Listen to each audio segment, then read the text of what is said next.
நோட்டை போய் பாரு, இந்த பிள்ளைகிட்ட போய் கற்றுக்க, முதல்ல என்கிட்ட போய் யார்கிட்ட போய் கற்றுக்க, அந்த பிள்ளைகிட்ட போய் கற்றுக்க அப்படின்னு சொல்லும்போது மன உணர்வு அடுத்தவர்களை ஒப்பிடும் பொழுது என்ன ஆகாது, நம்மளுக்கு என்ன ஆகாது. உங்கள் தம்பி இருப்பேன், அக்கா இருப்பாங்க, சொல்லும்போது அக்கா பார்த்தியா எப்படி இருக்கு, நீ பாரு எருமை மாதிரி என்னடா படிக்கிற அப்படின்னு சொல்லும்போது என்ன ஆகிடுறாங்க, நம்மள மனசுக்குள்ள நல்லா படிக்கிற உணர்வு கூட பாதி என்ன ஆகிடுறாங்க, அப்படியே குறை.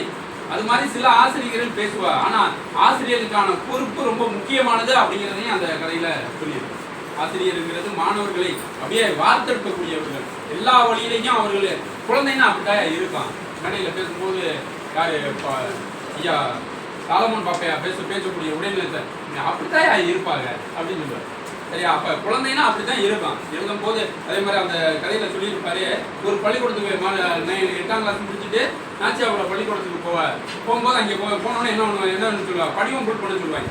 அப்போ இவன் மனசுக்குள்ள உள்ள உணர்வு என்ன ஆகுது, ஆகா நாளைக்கு போனோம்னா நம்மளே எழுத சொல்லுவாங்க அப்படின்னு சொல்லி கையில் காயத்தை ஏற்படுத்திட்டு கட்டு போட்டுருவார். இதெல்லாம் இயற்கையான மாணவர்களுக்கே இருக்கக்கூடிய குணம். மாணவர்களை மிஞ்சிய ஒரு நினைவு யாருக்குமே வராது அப்படிங்கிற மாதிரி. அப்போ அங்கே போனோன்னா என்ன பண்ணுறாங்க அப்படின்னா ஆசிரியர்களை எழுதி கொடுக்குறாரு. ஒரு வாரம் கடைசியாக யாரை மையம் விட்டு காட்டுறாரு அப்படின்னா தமிழ் ஆசிரியர் தான் அவனை மாற்றுவதாக மையம் விட்டு காட்டுறாரு. தமிழுக்கு இனிமைன்னு இன்னொரு பொருள் இருக்கு. சரியா, தமிழுக்கு இனிமைன்னு ஒரு பொருள் இருக்கு. தமிழ் படித்தவங்க என்னைக்கு வீண் போயிட மாட்டாங்க அப்படிங்கிறதையும் இதில் மையம் விட்டு காட்டியிருப்பார். தமிழ் படித்த அந்த ஆசிரியர் வந்து சொல்லியிருப்பாரு, முத பாடத்தை நம்ம நோட்டை டெஸ்ட் வச்சுட்டு நோட்டை அடிக்க வச்சோம்னா எல்லாரும் நான் வந்து டீபோட்டா ஸ்கூலில் படித்தேன், இப்போ ஓரியூர் அல்லாண்டு மேல்நிலை பள்ளியில் தமிழாசிரியராக இருக்கேன்.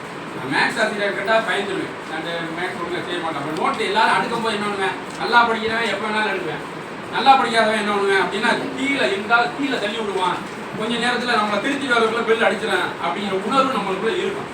அதே மாதிரி அந்த முடிய பண்ணி என்ன பண்ணுறேன் அப்படின்னா கீழே தான் வைக்கிறேன் அங்கே போய் கொடுத்தா ஸ்டாஃப் ரூமில் உட்காந்து திருத்தி கொண்டு வந்து கொடுத்தாலும் மனசுக்குள்ள என்ன இருக்குது அப்படின்னா பெஞ்சுக்குள்ளே கீழே வச்சுட்டு பார்க்குறேன்.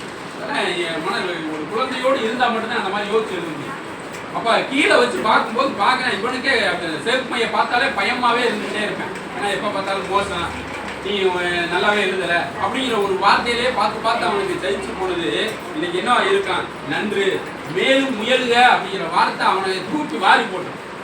இருக்குமா இருக்காதையா, திடீர்னு பார்க்குறியா, திடீர்னு இது வேற நம்மளை பார்த்து ஒரு நாய் பேய் நீ மோசமா ஒன்றுக்குமே ஆக மாட்டேன் அப்படின்னு சொல்லுவேன், திடீர்னு நீ நன்று அப்படின்னு போடுறாரு.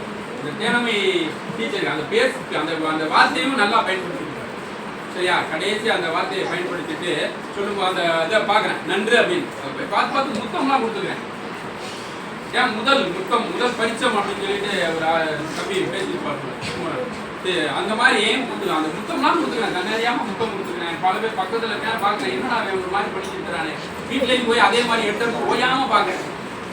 சரியா, கடைசியாக அதுக்காகவே உட்காந்து அதான் முதல் படி. நம்மளால் முடியும் அப்படிங்கிற நம்பணும் அப்படிங்கிற ஒரு சிந்தனையை மாணவர் மத்தியில் எழுத்தாளெல்லாம் ஒன்றும் இல்லை, நம்மளால் முடியும் அப்படிங்கிற ஒரு சிந்தனையை நல்லா சொல்லியிருப்பாரு.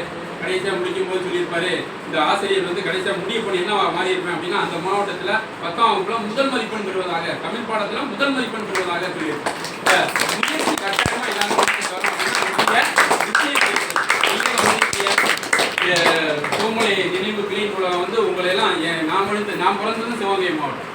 சரியா, சிவகங்கை மாவட்டம், யார் பிறந்ததும் சிவகங்கை மாவட்டம். வேலைவாக்கிட்ட வேணால் ராமநாதபுரம் மாவட்டமாக இருந்தாலும் சிவகங்கை அப்படிங்கிறது வீரம் விளைந்த மண் அப்படின்னு சொல்லக்கூடியது.